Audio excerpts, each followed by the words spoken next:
বাংলাদেশের রাজনীতি এখন এক অদ্ভুত গোলক ধাঁধায়। চারদিকে শুধু একটা সুর, যত দোষ শফিক ঘোষ। অর্থাৎ দেশে যাই ঘটুক, সব ব্যর্থতার দায় গিয়ে পড়ছে ড শফিকুর রহমানের নেতৃত্বাধীন বাংলাদেশ জামায়াতে ইসলামীর ওপর। কিন্তু পর্দার আড়ালে কি অন্য কোনো খেলা চলছে? কেন একটি বিশেষ গোষ্ঠী দিনরাত এক করে জামায়াতকে অযোগ্য বিরোধী দল প্রমাণ করতে মরিয়া? আজ আমরা কোনো আবেগের কথা বলবো না, আজ কথা বলবে লজিক, ফ্যাক্ট এবং ক্রোনোলজিক্যাল এভিডেন্স। আজ আমরা দেখাবো কিভাবে 400 কোটি টাকার দুর্নীতির মামলা মাত্র 20 দিনে ধাপাচাপা পড়ে যায়, আর কিভাবে ছাত্র নেতাদের হাত ধরে প্রশাসনকে একপেশে করা হয়েছে। প্রস্তুত হন, কারণ আজকের এই এক্সপোজার ভিডিওটি অনেকেরই ঘুম হারাম করে দেবে। শুরু করা যাক 5ই আগস্টের পর থেকে। গণ অভ্যুত্থানের পর যখন ড ইউনূসের অন্তর্বর্তীকালীন সরকার গঠন হল, সারা দেশের মানুষের প্রত্যাশা ছিল একটি নিরপেক্ষ প্রশাসন। জামায়াতে ইসলামী দাবি তুলেছিল প্রশাসনে এবং পুলিশে যেন সৎ এবং ফ্যাসিবাদ বিরোধী লোক নিয়োগ দেওয়া হয়। কিন্তু বাস্তবতা ছিল ভিন্ন। পর্দার আড়ালে কলকাঠি নাড়লেন দুই ছাত্র উপদেষ্টা, আসিফ মাহমুদ এবং নাহিদ ইসলাম। সচিবালয়ে চিঠি দিয়ে ঢাকা বিশ্ববিদ্যালয় শিবিরের সাবেক সভাপতি রাফে সালমান রিফাতকে অবাঞ্ছিত ঘোষণা করা হলো। কেন? কারণ তারা চেয়েছিলেন সব গুরুত্বপূর্ণ পদে নিজেদের পছন্দের লোক বসাতে।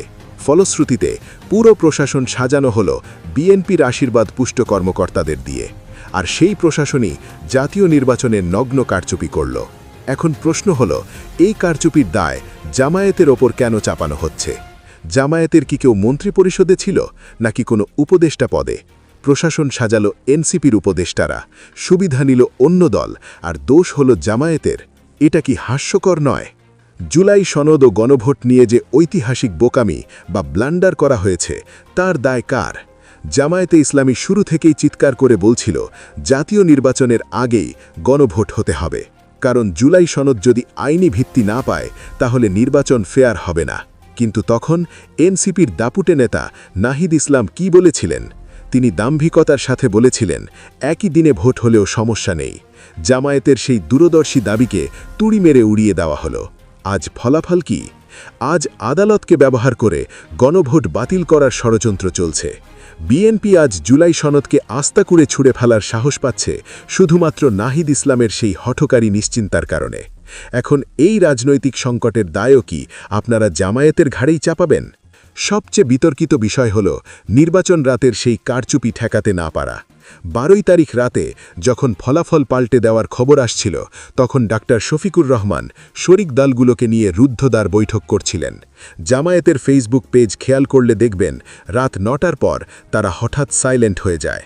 কেন? কারণ ভেতরের খবর হল ডাকসু ভিপি সাদিক কায়েম তখন ঢাকা বিশ্ববিদ্যালয় এলাকায় 3000 ডেডিকেটেড কর্মী নিয়ে প্রস্তুত ছিলেন। জামায়াত রাজপথে নামার জন্য সম্পূর্ণ তৈরি ছিল। কিন্তু ঠিক রাত 1টার সময় নাটকীয় মোড় নিল ঘটনা। নাহিদ ইসলাম জানিয়ে দিলেন, এনসিপি কোনো আন্দোলনে যাবে না, তারা কারচুপির ফল মেনেই সংসদে যাবে, কারণ ততক্ষণে তাদের 6 জন সাংসদ সদস্য নিশ্চিত হয়ে গেছে। এনসিপির এই আপুষ্কামি পিছু হাঁটার কারণেই সেদিন আন্দোলন দানা বাঁধতে পারেনি। এখন আপনারাই বিচার করুন, এই কারচুপি মেনে নেওয়ার দায় কি জামায়াতের, নাকি এনসিপির পকেট ভারী করার রাজনীতির? নির্বাচন পরবর্তী সহিংসতার কথা কি আমরা ভুলে গেছি? নোয়াখালীর হাতিয়ায় এনসিপির প্রতীক শাপলাকলিতে ভোট দেওয়ার অপরাধে 3 সন্তানের জননীকে যে পাশবিক নির্যাতনের শিকার হতে হয়েছিল, তা পুরো দেশকে স্তম্ভিত করে দিয়েছিল।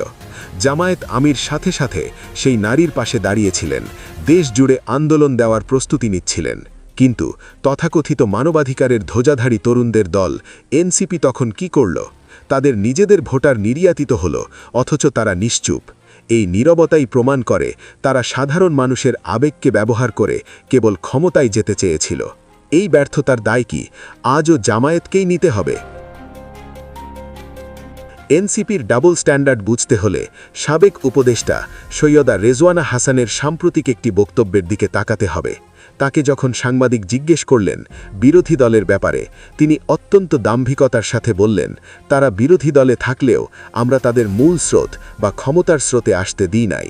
অর্থাৎ তিনি প্রকাশ্যে স্বীকার করলেন যে তারা ইঞ্জিনিয়ারিং করে একটি দলকে সরিয়ে রেখেছেন। যেখানে একজন উপদেষ্টা ভোট চুরির দায় স্বীকার করছেন, সেখানে এনসিপি নেতা সারোয়ার তুষার তাকে সমর্থন জানাচ্ছেন। এই যদি হয় তাদের গণতন্ত্রের নমুনা, তাহলে জামায়াতকে দোষারোপ করার নৈতিক অধিকার কি তাদের আছে? এবার আসি সবচেয়ে বিস্ফোরক তথ্যে। বাংলাদেশের রাজনীতিতে এখন মিউচুয়াল আন্ডারস্ট্যান্ডিং বা গোপন সমঝোতা আসলে কার সাথে কার হয়েছে। একটি নির্দিষ্ট গোষ্ঠী প্রচার করছে জামায়াত নাকি সরকারের সাথে আপোষ করেছে, কিন্তু তথ্য বলছে উল্টো কথা। আসুন ফ্যাক্ট চেক করি। অন্তর্বর্তীকালীন সরকারের সাবেক উপদেষ্টা আসিফ মাহমুদের এপিএসের বিরুদ্ধে 400 কোটি টাকার দুর্নীতির মামলা ছিল। ডক্টর ইউনুসের সরকার এই তদন্ত শুরু করেছিল। অথচ কি অবিশ্বাস্য, তারেক রহমানের নেতৃত্বাধীন বিএনপি সরকার ক্ষমতায় আসার মাত্র 20 দিনের মাথায় সেই 400 কোটি টাকার মামলা থেকে অব্যাহতি দিয়ে দিল।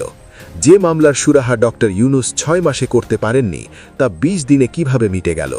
এটা কি আইনি প্রক্রিয়া নাকি রাজনৈতিক উপহার? এখানেই শেষ নয়। এনসিপির আরেক নেতা তানভীরের বিরুদ্ধেও 400 কোটি টাকার দুর্নীতির অভিযোগ ছিল।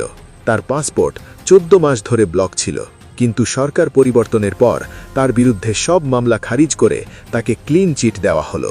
প্রিয় দর্শক, একটু ভাবুন, একটি সরকার কেন তার বিরোধী দলের নেতাদের প্রতি এতটা দয়ালু হয়? যেখানে হাজার হাজার কোটি টাকার দুর্নীতির সুনিশ্চিত অভিযোগ রয়েছে, সেখানে তাদের খালাস করে দেওয়ার পেছনে কী রহস্য লুকিয়ে রয়েছে? উত্তরটা পরিষ্কার। বিএনপি এবং এনসিপির মধ্যে এক গভীর ও নোংরা সমঝোতা হয়েছে। এনসিপি হয়তো কথা দিয়েছে তারা সংসদে সরকারের বিরুদ্ধে কথা বলবে না, আর বিনিময়ে সরকার তাদের দুর্নীতিবাজ নেতাদের দায় মুক্তি দিচ্ছে। এই পুরো নাটকে জামায়াতে ইসলামীকে কেবল একটি ভিলেন হিসেবে খাড়া করা হয়েছে, যাতে সাধারণ মানুষ আসল আতাত থেকে চোখ সরিয়ে নেয়। অথচ বাস্তবতা হল, জামায়াত কোনো আপোষ করেনি বলেই আজও তাদের নেতাদের নামে মামলা হচ্ছে। সাবেক শিবির নেতারা গ্রেপ্তার হচ্ছেন, কিন্তু যারা হাজার কোটি টাকা লুট করে পার পেয়ে যাচ্ছে, তাদের ব্যাপারে সুশীল সমাজ আজ নীরব। রাজনীতিতে কেউ কাউকে বিনা স্বার্থে 100 টাকাও ছাড়ে না, আর সেখানে শত শত কোটি টাকার মামলা মাফ করে দেওয়া কোনো সাধারণ ঘটনা নয়। আপনার কি মনে হয়, কারা আসলে দেশের মানুষের সাথে প্রতারণা করছে, জামায়াত নাকি এই নতুন রাজনৈতিক সিন্ডিকেট? আপনার মূল্যবান মতামত কমেন্টে জানান, আর এই ধরনের ইনডেপথ রাজনৈতিক বিশ্লেষণের জন্য আমাদের চ্যানেলটি সাবস্ক্রাইব করে সাথেই থাকুন। আল্লাহ হাফেজ।